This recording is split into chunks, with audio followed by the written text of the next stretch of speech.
they put out their material, like when he was talking about the likes and whatnot, that what they say and what they do can be influenced by what is getting more likes, and that can sort of guide what they keep on continuing putting out. Like that British comedian that he's like famous for being in AA and doing psychedelics and being all spiritual. What's his name? Anyway, go on. But yes, I've heard that the positive reinforcement of monetizing certain views makes him amplify those views. So yes, and I think that could go for anybody who's trying to put out content, on their pages. It's like, okay, hey, if I'm gonna put a booty shot and a bunch of people are gonna like it, I'm gonna put out more booty shots. Not that that's something I would ever do. It's just, it's just this reinforcement that people get, and I think people can get caught up in that, and yeah, like. So I just wanted to say that, when he mentioned that point, I felt like I could agree with that aspect, but that's it. And then I know Marshall wanted to answer the question. And Marshall, did you hear all the quotes or enough of the quotes? Are you familiar with his? I heard them all. My opinion. Okay, perfect. My opinion is still the same. I think the comments are despicable. It's not somebody I would have in my private political group. But just like you said, nobody deserves to get shot down like a dog in the street. The only point I was trying to make about governance is that political violence, if you go back from the 20s to now, which, I like history, and so that's kind of what I do. The point I was trying to provide was that political violence, when it gets more acceptable, just eats republics. So I don't support the stuff. What are your thoughts about far-right people calling for the hanging of political figures on the left as Trump? Were there any problems? To be clear, Dr. James, I don't think it's good when anybody does it at all. I don't think it's healthy or responsible. It's bad when the right does it. It's bad when the left does it. Right. Bad when the middle does it. That's essentially my opinion. Political violence is bad. It shouldn't happen. We shouldn't, we shouldn't say this dude deserved it. The Republicans are getting a little back what they failed to give in incidents where the opposing party asked for solace and we didn't give it. So my question was about people getting fired, though. That's where we started. This was a Rolling Stone article about people getting fired. What are your thoughts about people getting fired because they're commenting on the character and the legacy of the person? I mean, if somebody the day after he got shot said something. Oh, so there's no free speech on that day. When is free speech? Let me go. Question. If somebody said, "Hey, this kid deserves to get shot," I can't tell you what an editor would do. I think freedom of speech applies. People should be able to say horrible things. In fact, I'm sure you will agree with me. You don't need the protection of the First Amendment when you're saying shit people agree with. You need it when you're saying shit people don't agree with. So that's about the long and short of my view. But I mean, do you think people should be fired for their jobs for essentially they were familiar with this person, the legacy of this person, maybe they had family members that were really impacted by this person in a way that for them didn't feel very good, and then they said, well, I'm sorry for the families, but this is what I saw in the person, and yada yada yada. When people do that, I mean, do you think that I wouldn't say somebody deserves to be fired, but I have a serious conversation about manners. The guy got shot a day ago, and we're already doing this. I wouldn't fire the person, but I would definitely have a conversation. Like, do you really feel like this was appropriate one day after he got shot? Like, I don't feel like that shit's appropriate when the right did it with the Speaker of the House in Minnesota. I heard shit people said that I really didn't like about that. Do people kind of in the MAGA sphere, do they have good manners? Is that what it is? Is that what they bring to the table? No, it's me. I'm a person who thinks manners matter. I was raised with good manners, and so I think at least this was my experience. In the wake of him getting shot, the 6 hours after he got initially shot, there were already people coming out going, well, he's got a bunch of fucked up shit, so maybe he got what was coming. Right? Like, I wouldn't say that shit in public. I don't think it's healthy or helpful. But I wouldn't fire somebody over it. All right, thanks. I had a quick comment, James. Yeah, absolutely. You know the old aphorism in journalism, if it bleeds, it leads. I kind of think that that's gotten extreme, and I mean, it applies to the internet too. If it makes them go, yikes, you'll get the likes. Kind of, you know?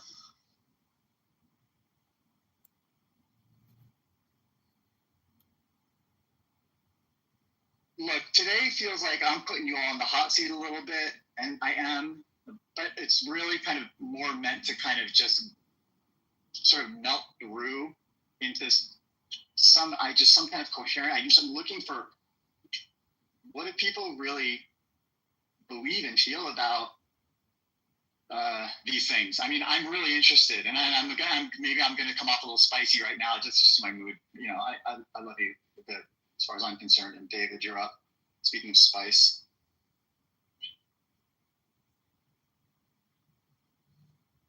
Spice. Good morning. I just don't know if you guys have talked about. They think they have the shooter in custody. Oh, really? Basically turned in by a family member. And $100,000 reward for that. I don't think they did it for that reason. But we could jump to that if you really want to. I was going to say that he lives by Zion National Park. Coincidence. But it's not that close to Salt Lake, Provo, and the area where the shooting was. Washington, Utah. Could you unpack this more, or if you have any comments about I put a link in the GPT-5 response to the question in the chat. People can take it wherever they want to go. I don't want to infringe on their investigative journalism, but I was back channeling Chinga that it's ironic that Grok knew about the details before NPR, but that's probably where the funding in the world's going. But we've got some smart people in the room. I haven't seen Steve Cronin in a while. I'm curious how dystopian the racial profiling and Fourth Amendment vacation. Good morning, Dr. Prince. Good morning, and yes, it was his father that turned him in, and his father was contacted by, I think, a man from the church who he knew, who told his father that it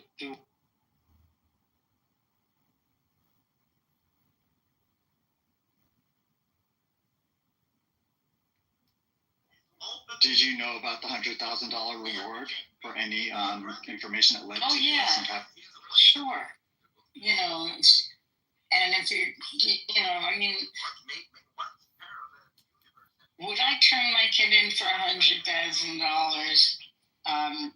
Probably not until I got a lawyer and, set it up a little bit better and talk to the kid. Oh, I see. So they paid for the attorney. That's an interesting way to think about it. No, I'm not saying you did. I'm saying they kind of did effectively. I don't think that Dr. James, although $100,000 is a lot of money in a lot of people's situations, I just don't think this has anything to do with the money. I don't either. I think this guy knew that his son completely unrelated to the money. I mean, they flew Charlie Kirk in Air Force 2, his body. So, I mean, if he doesn't take the money, then it wasn't about resources aren't the issue here. This is terrorism, political violence, and a manhunt that the FBI's competence wasn't they truncated all the talented people in the government. Remember, they turned the resources on Trump's political enemies, which was a lot of agents.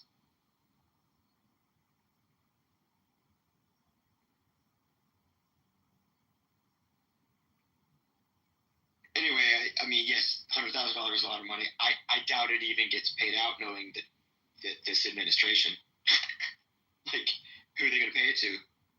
If somebody turned themselves in and didn't contact the FBI for the reward, if you don't have your paperwork in good order, you don't even get insurance coverage. So I don't think the money's the issue here.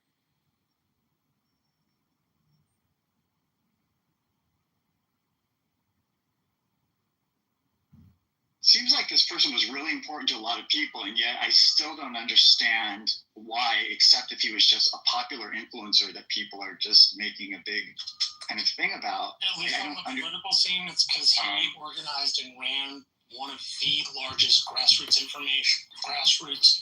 groups in the country on the Republican side, and his groups are stationed at colleges, which were instrumental in getting the Republicans the largest share of the youth vote since Richard Nixon. I think that's why some people think he's important. Trump basically said that it would have been somewhat impossible without Kirk's efforts on college campuses for him to win the 3 big states that he won, Pennsylvania and Wisconsin and one other one. So basically Trump credited his win to Charlie Kirk and his efforts. Is this why they're calling it an assassination versus, say, just like a murder? Yeah, they call it an assassination because the shot was taken from 200 yards away, which is not like I'll walk up from you and I'm 50 feet. It's not even like you're down the block from me. It's like 2 football fields where you can't hear anybody yelling, and where the shooter has to be incredibly proficient. So it's planned, methodical, and organized. Is why they called it an assassination. I think it's an intended killing. I mean, not that hard to classify this as politically motivated, terroristic effect. Definitely an assassination. Yeah, I think I agree with David, which is pretty rare. But I also agree with Marshall, right? It was unexpected that the Republicans would capture the youth vote. It was understood the Republicans would own the old vote.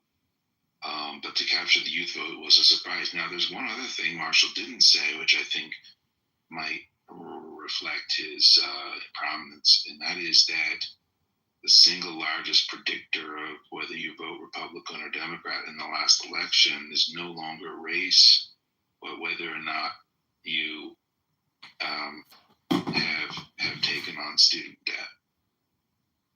Say that one more time. I mean, because I was a little disassociated or not listening to you until you said that last. In addition to what Marshall said, there was an unexpected shift in the politics that might be attributable to things like what Charlie Kirk does, and that was that education became a huge predictor of voting performance in 2024. Was it? I forget now. But So what if you had debt then?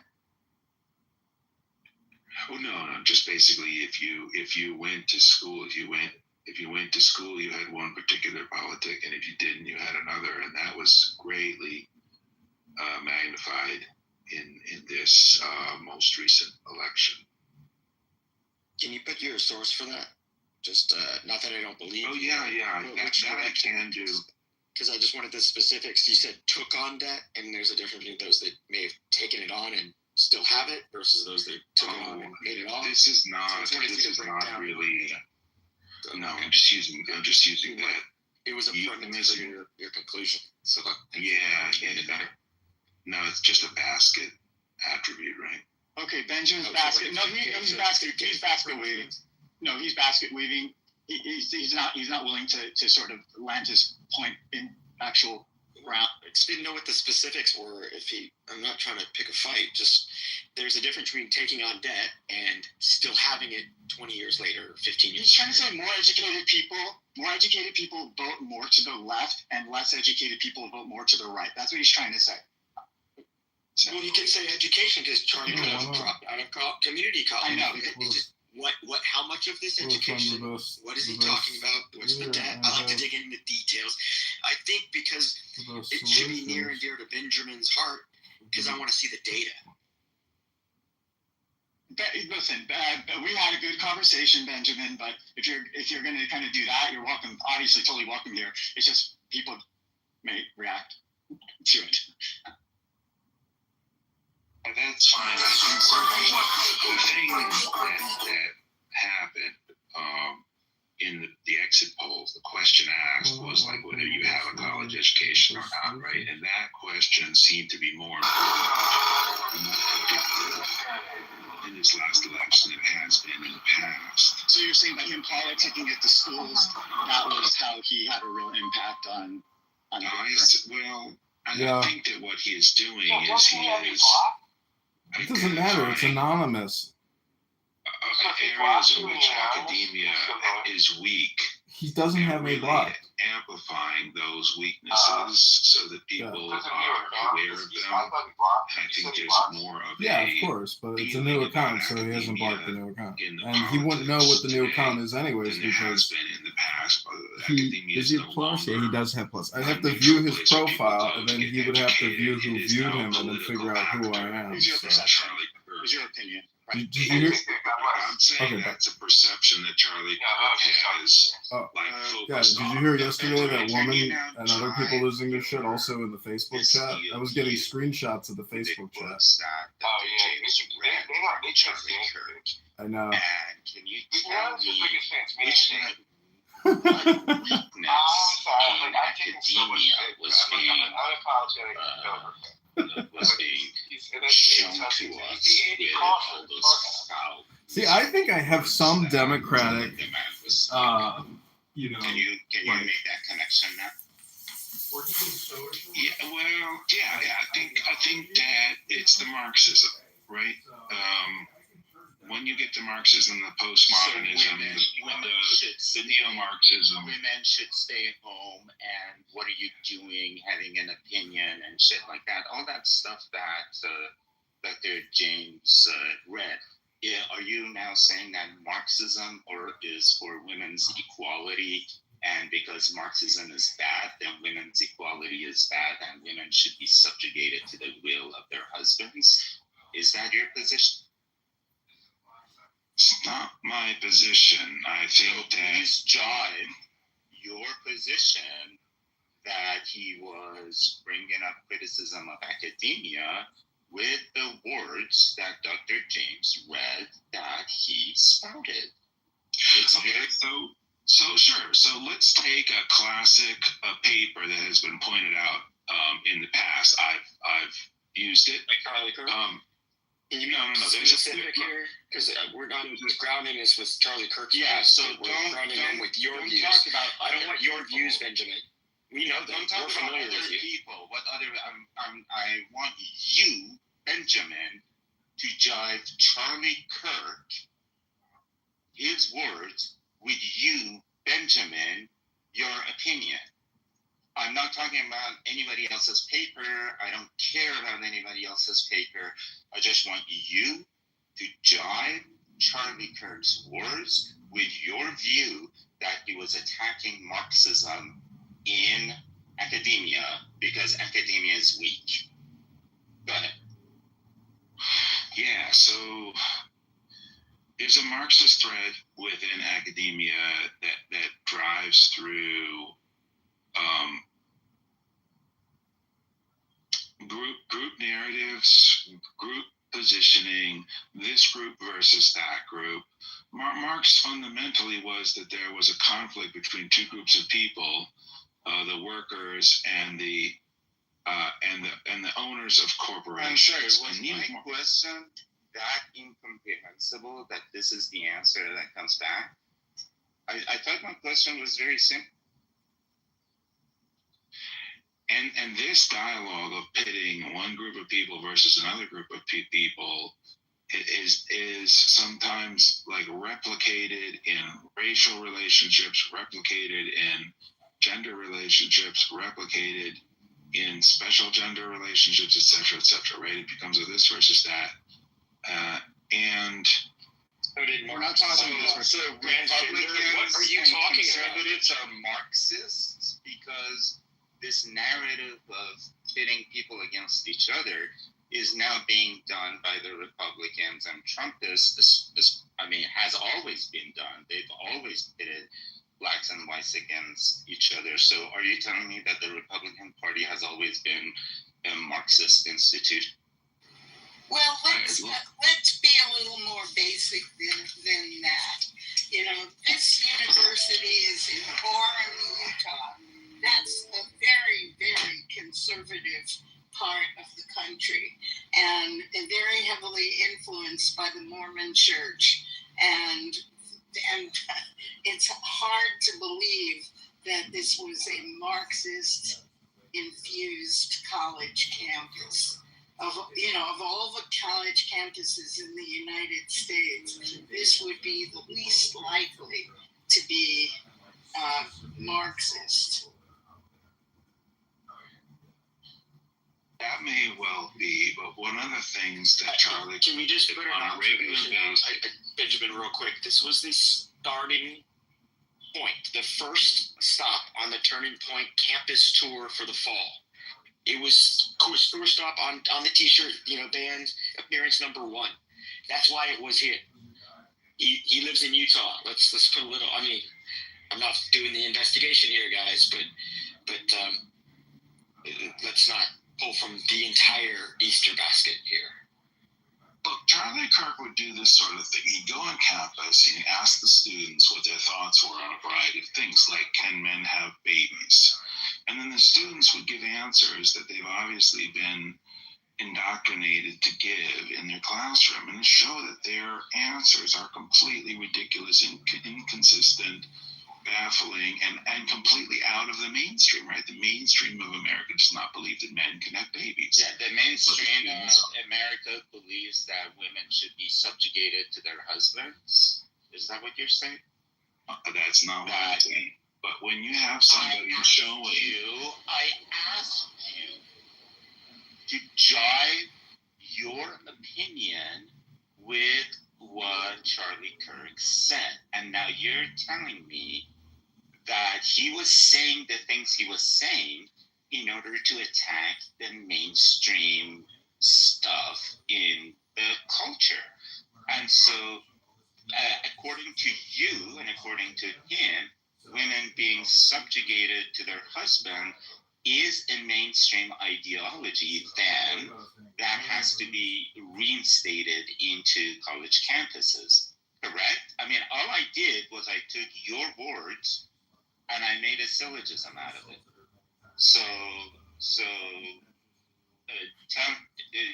I'm going to give you another chance, Benjamin, even though I'm not a mod, but if you could tell me how you jive your opinion of Charlie Kirk.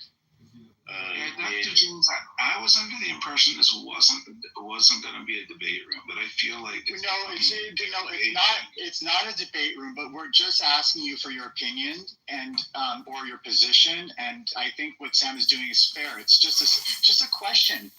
It's just a question. I'm not debating you, Benjamin. I'm just asking you a question.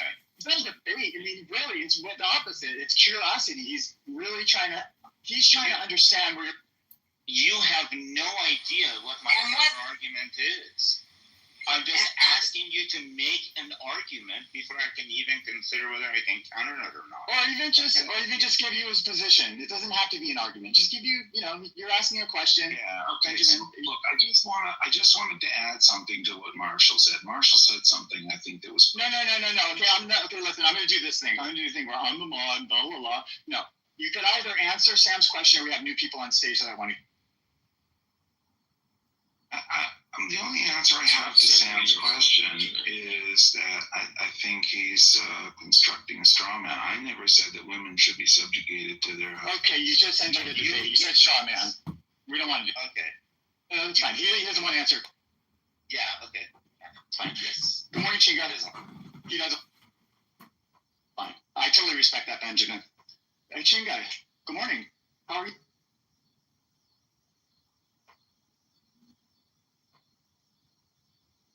Today we're all going to be like frogs. No, Benjamin. No, Benjamin. Benjamin, no. Well, Dr. James, I think that what's happening is called you can have opinions, but it's not your turn. You keep appealing to the authority to get bailed out instead of answering the question, and then every time you get the microphone, you play whataboutism, pivot, or deflection, and it's. Everybody in the audience is aware of it by now, and it's just a waste of time. If you want to keep him on the stage, no, that way. I don't want to keep him. I want to try. Benjamin, you can come up once everybody's had a chance to speak. Chinga's in the voice, and Dr. Francie wants to talk. So, Dr. Francie. I want to talk about why it is that people are becoming so radicalized.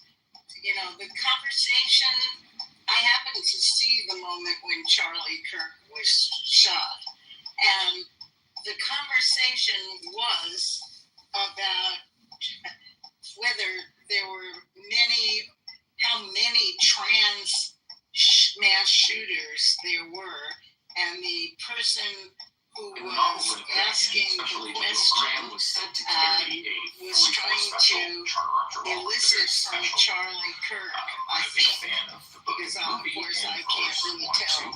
The person was trying to elicit from Charlie Kirk that trans people are mass shooters, and that when someone is allowed to be trans, they become a mass shooter or something else. You know, and that's really where the moment literally ended. And the guy's father said that he had become increasingly politically radicalized.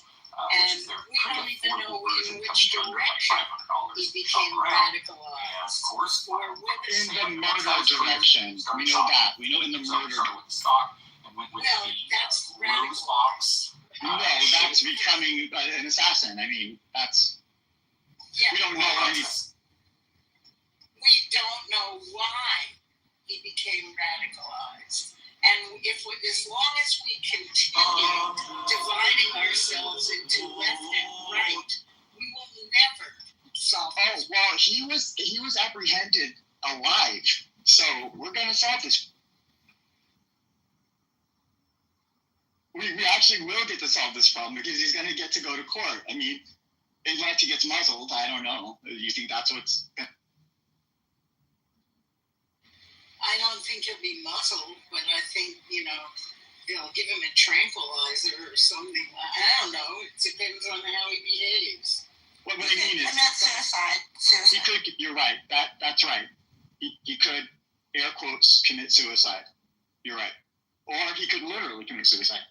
But we've got Chinga and Stephanie up. Chinga, I want to give you a chance to speak. This is the third time I'm asking, and we can go to Stephanie. Stephanie, if you'd like to comment. Can you hear me? Yeah, and let me just for everybody, the context, the way this came up today was I was talking about a Rolling Stone article I read last night right before bed where I read they're firing people for having any kind of opinion about the person, the legacy of the person who was recently assassinated. And I was like, this is how... Can you describe the extent to I hear that some people are being fired or they are? I read an article in Rolling Stone. I asked the group, did anyone else read this article? I will post the article to the top, and then you can answer your own question. Yeah. I just think that they are firing people. People have been fired. Lawyers. People have been fired. Hold on. And I think that absolutely, when there's political violence of extreme nature, with 300 million Americans, anecdotally, if Rolling Stone wasn't able to find somebody, I think that they would not be doing their job. If they couldn't find somebody getting fired over this. And the existence of, mining social media for the most ridiculous takes, finding out if that person got fired. Absolutely. I would expect it. I kind of hoped for it, but they probably weren't employed by the government. So it's not violating their First Amendment right. I posted it to the top. They can have a suit against their employer. I mean, we have a bunch of private actions that occur in our country. So this is wonderful. Stephanie, I was just trying to give you that context because we've sort of veered, and that's fine because that's what we do here. But that's kind of where it started. Just to, just so you're on a level playing field with everyone else. Yeah, I see the phone emblem on my thing, but I'm not on the phone. So, so I only have a minute because I'm on my way out to a bike ride, but which I recommend to everybody as kind of getting your stress out through exercise. So I've said in the chat pretty much what I wanted to say is that I don't think this is the time for character assassination. when there's been a political assassination. And that's one thing. The second thing is, which is the tendency is very alluring. Well, what I did was I read quotes. I didn't have an opinion. I heard that. Yeah, well, that brings up my second point is I understand the tendency to read those quotes and the summary of those quotes, but I also think I saw that list of quotes. No, you didn't because I made it. You didn't because okay, well, I saw a very similar list was sent to me, and I researched it. Not all of it. I didn't have time, but I said I wanted to see the videos of the person. I asked AI, send me the videos of the person saying these things because I really wanted to. I know who he is, but I hadn't ever really listened to him in more than a news clip here or there. And so I just want to be sure it was not fake news. So one of the quotes I researched was the quote about dying for gun rights. And if you read the context of the quote, the entire context of the quote is about we die for other rights every day in our country, such as the right to drive. People are killed every day and are willing to take that risk. And so his point he was making in that, I'm not defending him. I'm not aligned with him. I'm just saying that the point he was making in that particular one quote was that people die for the rights to do things all the time, including driving. And so there's going to be a cost of lives for gun rights. People are going to die to exercise those rights. So that brings to my point that I think people need to see for themselves what's real news and fake news, and they need to have context and quotes. Reading a list of quotes. I want to dig in. Really? I want to dig in. Wait. Before you do the added girls, I just want to ask you a question to clarify something, maybe deepen what you're saying a little bit, and I really want to hear your comment. So, do you think framing avoidable death as an acceptable cost of ideological purity and aligning with extremist rhetoric that normalizes mass shootings and discourages reform is a productive manner of framing a dialogue? Because essentially, that's a connection I'm making with that. Is what? Can you repeat that, please? You're blurry. Yeah. So that's a good question. If it's for Stephanie, that Stephanie can respond to, and you're being it's an honest question to deepen the conversation and not to inflame it. Yeah. No. Okay. Sam, go ahead. No, one question at a time. Wait. That's fair. Wait. One question at a time. Stephanie made the rules. James' question, or now you're deferring to Sam? Yeah. No. We're continuing with Dr. James. Stephanie's rules. We're asking her the question, and I think we're not dealing with Benjamin right now. I want to be very respectful because I feel like she's giving us a very she's owning her position here, and I really want to. Stephanie is awesome. Well, yes, but we don't need to add a girl yet. Let's just, okay. Stephanie, I'm going to rescind my question temporarily because Sam asks really good pointed questions. Okay, go ahead, Sam. All right. I just want to know, I don't want to be playing, hopscotch here. Yeah. So go ahead. Yeah, so my simple question is that, first of all, driving is not a right, and we don't engage in dying or driving in order to protect our right or privilege to drive. So I'm not sure if that analogy works. So I'm going to ask if you are aware of any other constitutional right in the United States that on a daily basis people die in order to protect those. Or is gun ownership, Second Amendment, the only constitutional right that requires the shedding of blood for its protection? But you're asking the wrong person, Sam. Stephanie was just quoting Charlie Kirk. Yeah. So no. That's a question that that. I think okay. All right. And so if she is. I didn't know. Okay, so I think you're bringing up the question not for me to really answer because I haven't done the research and I don't know the answer. My inclination, my gut tells me there's probably not, but I'm research and fact-based, so I'm not going to just throw out and say I don't know or I do know, because I haven't had the time to research. I appreciate the question. I think it brings up, it's not really a question, it's more of a critical thought that this conversation is instigating. So I appreciate that. But the answer to you is I haven't had time to research that, and I don't know, but I doubt that there is one. But that's just a gut thing. And so I also wanted to say that I also put in the chat about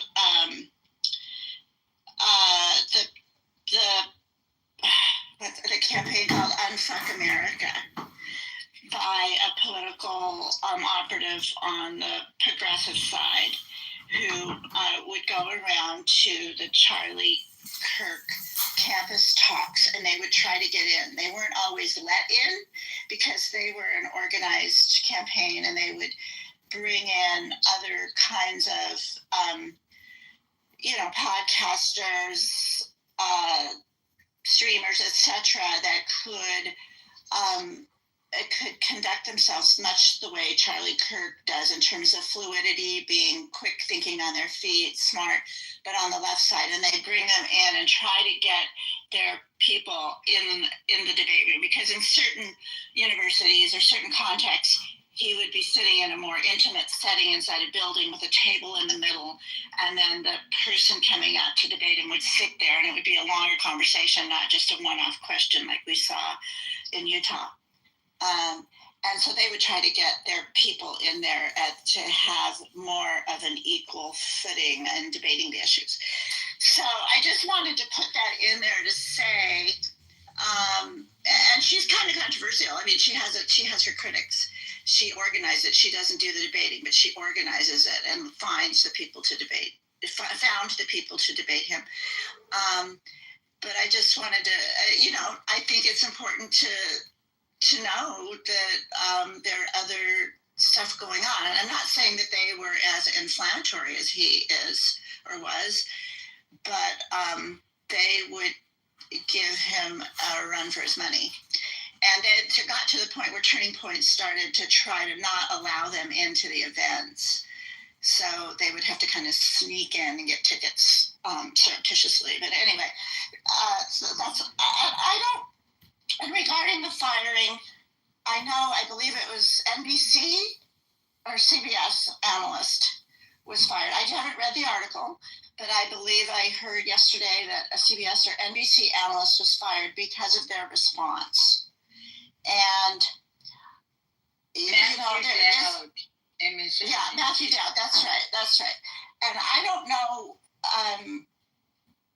what other, but it's beyond this event. People do get fired for saying things that are considered not aligned with the brand. I'm going to read what he said really quick because I have all the time. But do you agree, Dr. James? Do you know Matthew Dowd? I like Dr. James, who he is. I just like to read what he said. A decade. He's a political pundit on a major network. I just like to read what he said. It's very quick. He was fired for this. Basically said Kirk was constantly sort of pushing the sort of hate speech aimed at certain groups, and then he added, I always go back to hateful thoughts lead to hateful words, which lead to hateful actions, and I think that's the environment we're in. So that was the quote he was fired for. Yeah. So anyway, people get fired for less and more in our culture all the time for saying things that hurt their brand. The brand does not agree with, and they get hired for it. So do I think it's okay? I mean, I don't know if it's not up. I don't have it's American capitalism. If you're not aligned with your brand and you're saying things publicly, even if it's in your personal life, you can get fired for it. It happens all the time. So I don't think it's unique to this situation. And my main thing, though, is I'm not going to do any character assassination on someone I disagree with right now, out of respect for the fact that a human being was murdered and has a family and friends and people that loved him and miss him. And I don't think it's an appropriate time to be doing anything that's going to be character assassination on a human being. Stephanie, quick question. Do you believe it's character assassination to read the exact words said by a person who recently... Well, are you going to read the positive things he said? I mean, the non-attack things he said? No, just context. It's character assassination. The term is very specific. I'm just asking you, is it character assassination to read anything he said? Well, of course, it's not character assassination if you're reading loving things that people say. But if when they you're said reading it... pointedly things that a person is saying that fire up people and that have led to really extreme... I don't think I need to spell this out. I think it's not an appropriate time for what you did. So is it character assassination to read something that someone said without an opinion about it? Because I didn't give you an opinion.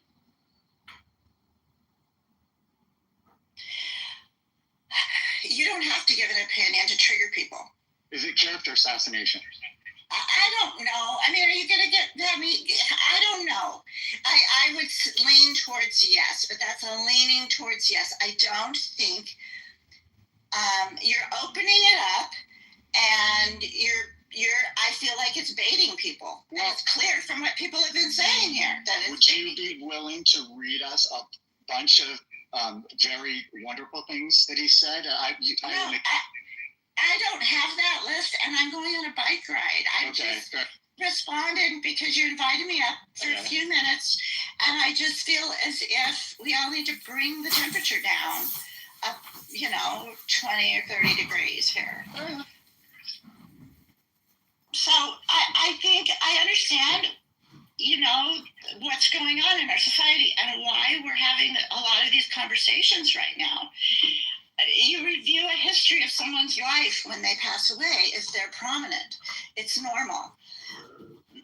But there are, I can say character assassination about Martin Luther King. He wasn't perfect. He did things that would trigger people, and people didn't say it after he died. But they said it when he was alive, and then later after he died, they did. So, there are all kinds. Question for the room. How long is the right amount of time to wait to be able to say that free speech about a free speech advocate? What's the right amount of time? It's too soon for Abraham Lincoln. I get triggered every time I hear the... Oh my God. I'm just asking you. I just want to know. What's the right amount of time? Let's figure this out. Let's make this scientific, and then we'll be respectful of that. It's not scientific, Dr. James. It's not scientific. I'm being snarky. You are being really snarky over and over again. And even that question is snarky. Cultural touchstone. Him buried first. For Stephanie's purposes... Wait till he's buried. Okay. All right. He'll probably lay in state for a month. But whatever. For everybody's got different comfort levels, so that's why it's obviously a tough issue. That's fair. I like that, actually. Personally, I really like that. I think that's something that I now will put a pin in it in my brain. I'm like, yeah, that feels kind of nice. Let's wait till someone's in the ground. That's going to be probably in 2 weeks. Oh, there you go. Yeah, I like that. I think, that was interesting because I was being snarky. Just wait until I'm in the ground and they talk bad about me all the time, especially Sam. We wouldn't get the benefit of you hearing it. No, but that's cheating. That's not what we're talking about. I'm not saying you can't talk bad about people when they're alive. Who said I'm alive? You have proof that I'm alive?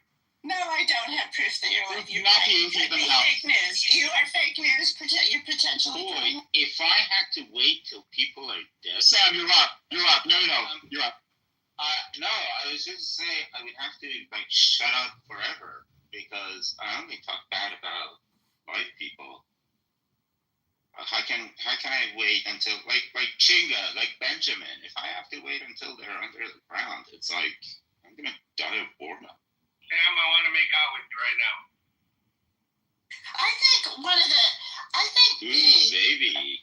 The essence of the question here, regarding the Rolling Stones article, I haven't read it. I'm going to read it. But I think to me, one of the interesting parts of this question you're raising, Dr. James, is the division between what you're saying when you're representing a company and what you say in your private life, and where those two, meet, and when can you have when does the overlap happen, and then when are people put at risk for their jobs because of their freedom of speech in their private life versus their job responsibilities or their reflection of what they say on the brand of where they work. So that, to me, that's the interesting part of this discussion you're bringing up. Thank you, Stephanie. And I appreciate you playing along. Yes, you were a little bit in the hot seat, and it wasn't intentional, but there was a lot of good fodder. I couldn't stop myself. Steve, good morning. Welcome. So happy.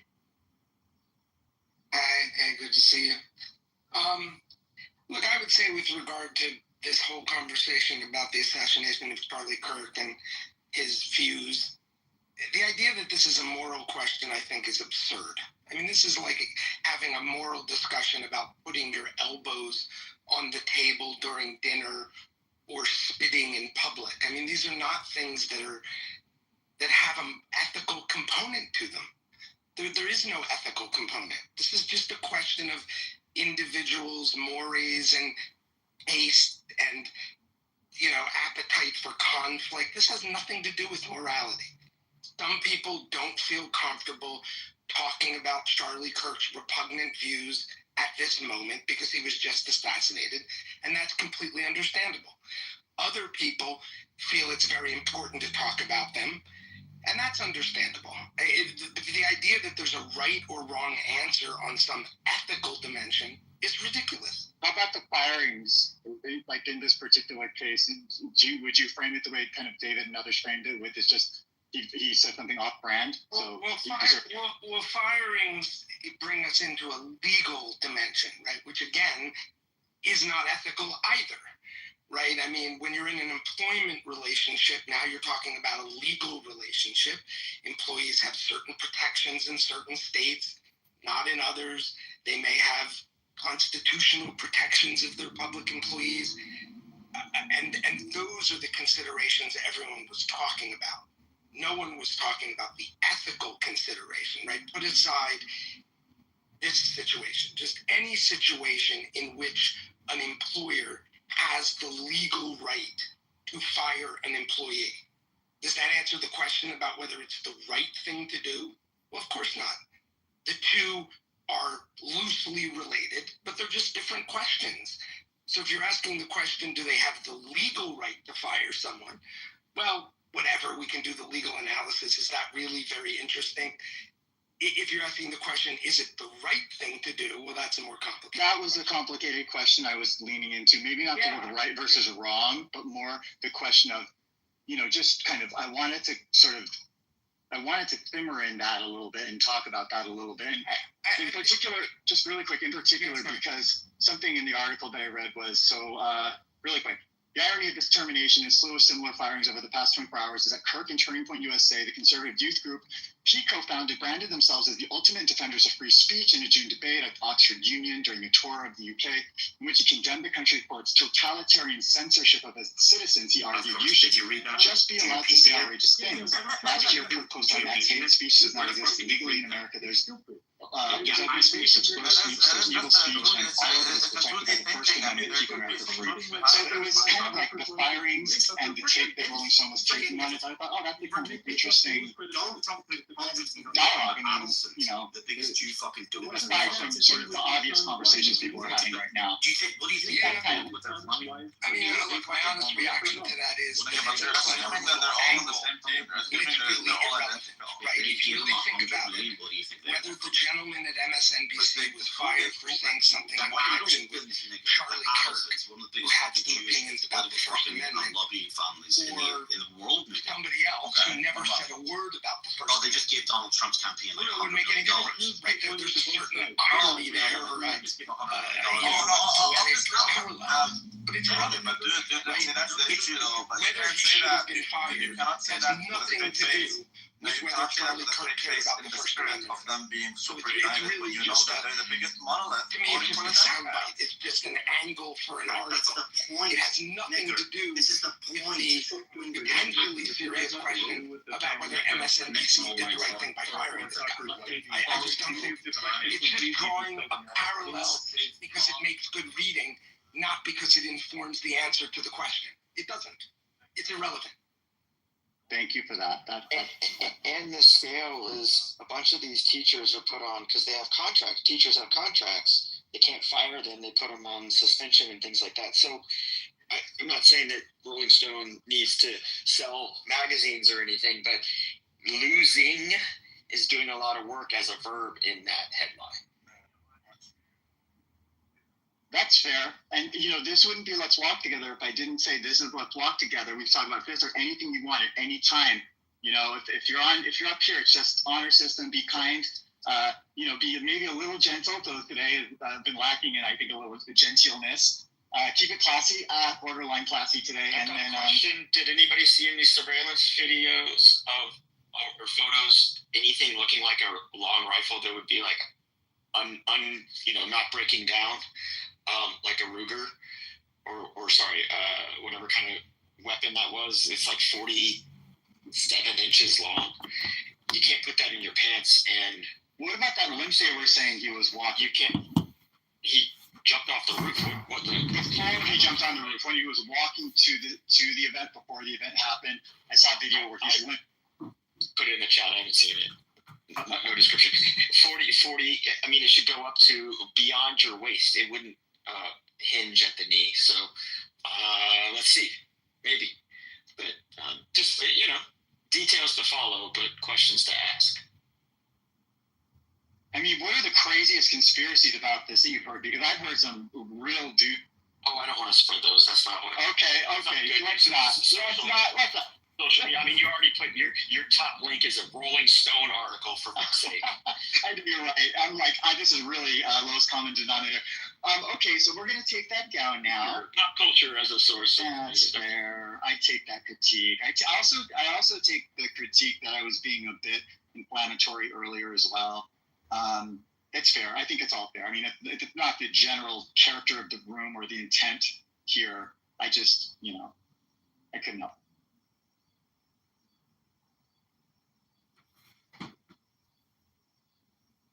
So, here's what's happening. We are at a little bit of a lull, and Benjamin wants back up. Does anyone want to have a dialogue with Benjamin one-on-one right now? On stage. Because I don't want to do the thing where we slip into the Benjamin show right now. So, unless someone has a direct conversation they want to have with him, Benjamin, just come back on Monday. Hang out.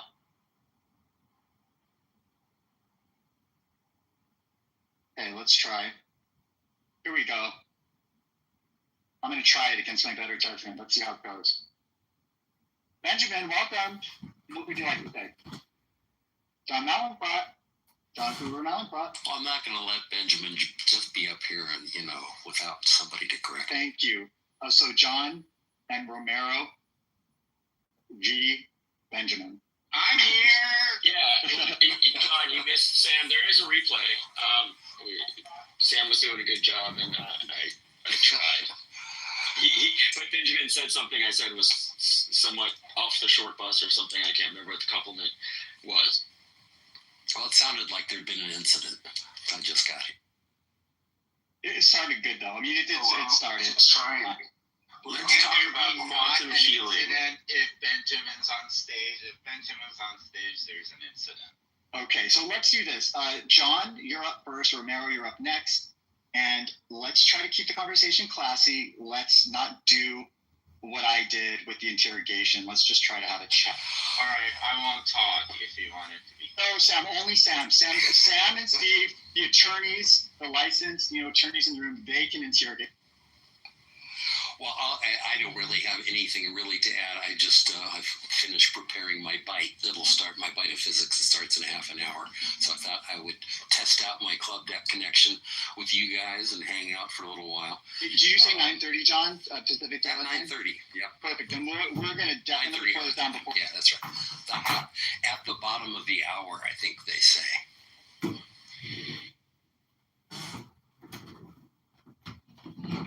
I'm just here to align my chakras and do some. Hey, Bibi, good Shabbos, Baruch Atah Adonai, Eloheinu melech haolam, Asher kedeshanu, b'mitzvotav v'tzivanu, l'hadlik neshel Shabbat, b'nei pri hagafen. Your favorite chewing gum from your childhood is going to make a comeback, and the dead still don't rise from the grave. But they will on Tuesday, February 5th, 2045. Did any of you see that Peter Thiel is going to be doing a 4-day lecture in the Great Area on Antichrist as an action?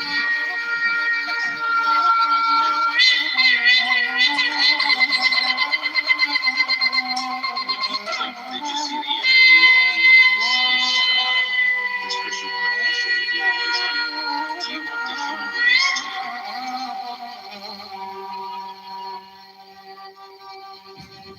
לאדוני אלוהינו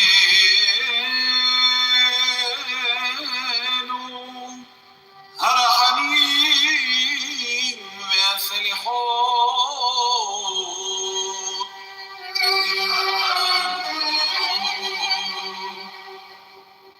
לאדוני אלוהינו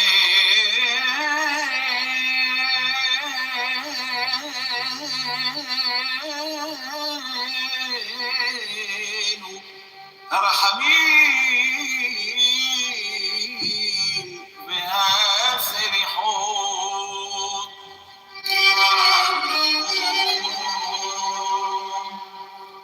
אל נא תשת עלינו חטאת